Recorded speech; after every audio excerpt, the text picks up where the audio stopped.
nation! No donation, no salvation! And remember, respect is everything. Hey guys, we're back. I'm sorry I haven't uploaded a video in a while. I've been just dealing with life and stuff and, you know, the occasional, what would I call it? I guess, depressional shift. I mean, it was gonna happen regardless. I mean, that's what happens when you have clinical depression. But anyway, let's not waste time with that. Let's talk about more positive things. So I was going to do another Transformers video because for those who are new here, I mostly review Lego Transformers done in this kind of anime sort of like, I wouldn't say chibi, but very kind of stocky style, mix of G1 and such. But today, we're looking at something a little different. So you're probably wondering, why are we looking at a red car? Well, you see, I decided to review one of my miscellaneous creations, Megas XLR. Now, what is Megas XLR? Megas XLR was a cartoon in the mid-2000s, which I do remember it. I was, I was like 5 years old when that show ended, but I do remember catching a lot of reruns, and I remember how awesome it was. A lot of action, made fun of a lot of the, Hollywood movie tropes and whatnot, and, it was cool. It was awesome. I mean, giant robot powered by 70s muscle car. I mean, how much more do you need? Before we look at Megas, we're going to look at the car model, because you see in the show, Megas was a giant robot who had a car for a head, and that car was modeled after a 1970 Plymouth Barracuda, convertible to be exact, because it had a black soft top, which would roll up, over the roof and whatnot, and make the car into a, you should know what a convertible is. But yeah, it was based on a 1970 Plymouth Barracuda, and it was red, and it had like flames on the side. I did the best I could to try and recreate that. I only got so far. But for what it is, it's as close as I could get to the actual car model from the show. It's very red, so there's that. Not much to talk. It does hold minifigures. I mean, all my cars do. Otherwise, they would be pointless. Unfortunately, I could not do the interior that Coop's car had, because that's the main character's name. His name was Coop. Just a jolly fat guy who just likes cars and engines and being a mechanic, kind of like me. But anyway, yeah, I couldn't fit all the stuff he had, because in the show he had like a super decked out interior with like 2000s technology and a weird array of video game controllers. Seriously, one of the controls for Megas was a PS2 controller, and I always thought that was hilarious. But there's the car. Thought that was cool. I thought I'd share that. Yeah, I'm sure you're all probably just wanting to see the robot now. So let's get to that. And here's Megas. Now, goodness, he's pretty tall. Okay, here is Megas, and yeah, he's pretty big. According to the show, he stands about 80 feet tall, which, I mean, that's pretty huge. Although, I mean, with any cartoon regarding giant robots, especially Transformers, scale has never been their strongest thing in regards to animation. But it is what it is. It's just the nature of things. And, I mean, when you're dealing with, animation and stuff, it's hard to keep those things exact.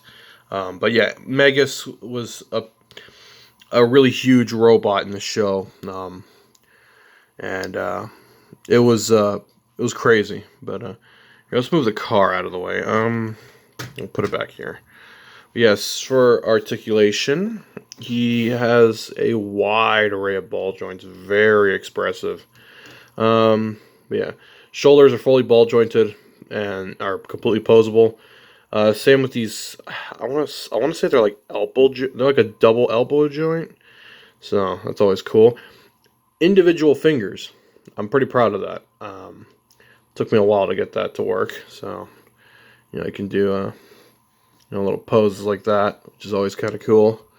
So yeah, he's got individually posable fingers, which I always think is a cool thing for me.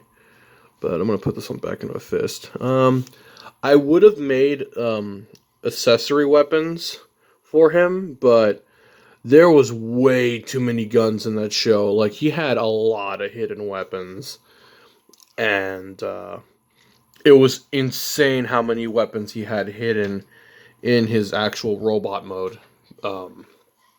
Like, he puts the average GTA 5 player to shame, and that's saying a lot, because GTA 5 has a lot of guns, and I'll be honest, a lot of them are kind of useless, but I mean, it is what it is at this point.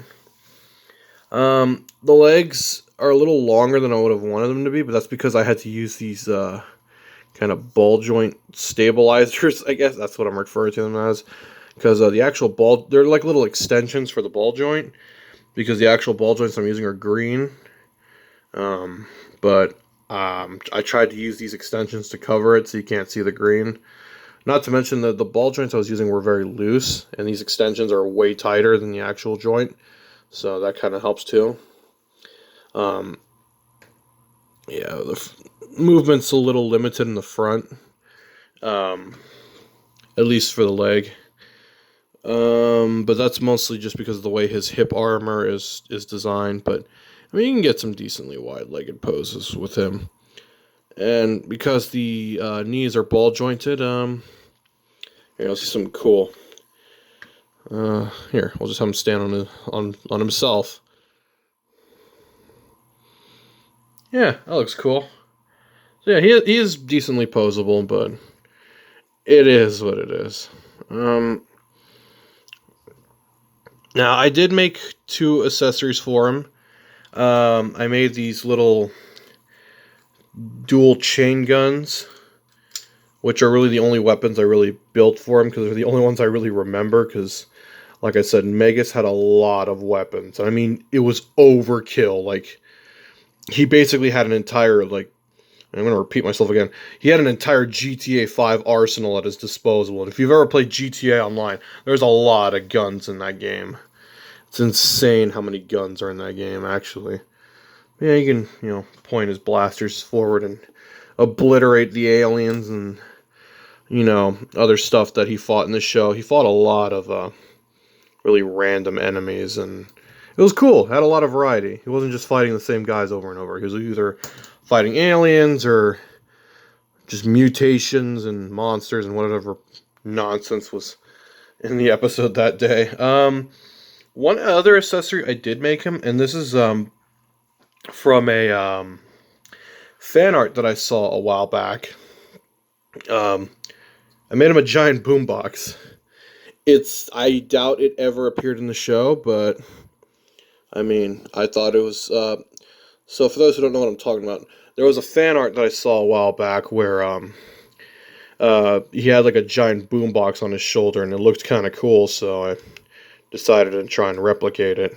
But yeah, there's Megas XLR. Again, I normally don't review miscellaneous creations like this, but I mean, I didn't want to leave you guys without a video for a while I'm still working on other Transformer projects and other video types and whatnot. So I figured this was a good trade-in. I mean, because it is a robot and there is a car involved. So, oh, right, I talked about the car mode.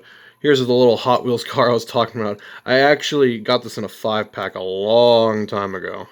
And, yeah, it really reminded me of Coop's car. It doesn't have the hard top, but, I mean, this is basically Coop's car from Megas XLR, so I thought that was cool, and just thought I'd share that as well. So, yeah. So yeah, y'all have a good one. Hallelujah! Another soul saved!